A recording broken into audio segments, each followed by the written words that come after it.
Endi biz hammamiz kim bilandir janjallashib qolamiz, gaplashmay qo'yamiz. Shunday bo'ladi-ku endi hayotimizda. Ayolmi, erkakmi hammamizda shunday bo'ladi. Keyin janjallashib qolganimizda yoki bo'lmasa o'sha gaplashmay ketganimizda u inson yonimizga kelsa agar, endi ko'pchilik turganimizda yonimizga kelsa agar bu insonga qaramaymiz. Hattoki salom bermaymiz. Agar mabodo u salom bersa, aligini ham olmaymiz. Nima uchun, nima sababdan? Salom berganingizda nima, sizda burningiz tushib qoladimi yo qulog'ingiz tushib qoladimi?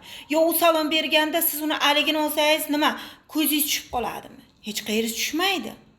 Shart emas, butun elga siz inson bilan gaplashmaydiganligingizni, siz u inson bilan urush qilganligingizni bildirishingiz shart emas. Odamlarda farqi yo'q, siz kim bilan gaplashasiz, kim bilan gaplashmaysiz. Siz o'zingizni biling. Yana shunday qilasizki, o'zingizni yaqinlaringizni o'sha inson bilan gaplashtirmaslikka harakat qilasiz. O'zingizni keliningizmi, o'g'lingizmi, qizingizmi yo o'zingizni opa-singlingizmi, mana shu inson bilan gaplashmagin, chunki deganda men gaplashmayapman. U insonga salom ham berma, u insonda aligini ham olma degan gaplarni gapirasiz. Siz qanaqa tarbiya beryapsiz? Siz u insonda aligini olmadingizmi? Siz o'zingiz qanaqa tarbiya olganligingizni o'zi bildirdingiz. Siz u insonga birinchi bo'lib o'zingiz salom bermadingizmi? Siz oilada qanaqa tarbiya olgan ekanligingizni o'zingiz bildirib qo'ydingiz. Xo'p, mayli, siz gapingizni kirib farzandlaringiz ham, kelinlaringiz ham, butun hamma insonlar u inson bilan gaplashmayapti. Xo'p.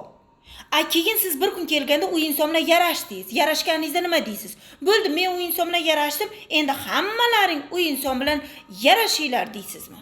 Keyin hamma borib u inson bilan salom beradi, chunki bir oy salom bermay yurdi. Siz urushganingiz uchun endi borib hamma salom beradi. U inson ham hayron qolmaydimi, bular nima balo? Kecha salomga alik olmagandi, endi bugun hammasi salom beryapti. Har bir insonda o'zini ongi bor, aqli bor. Siz o'zingiz uchun o'zingiz javob bering. Oilangiz uchun javob bermang.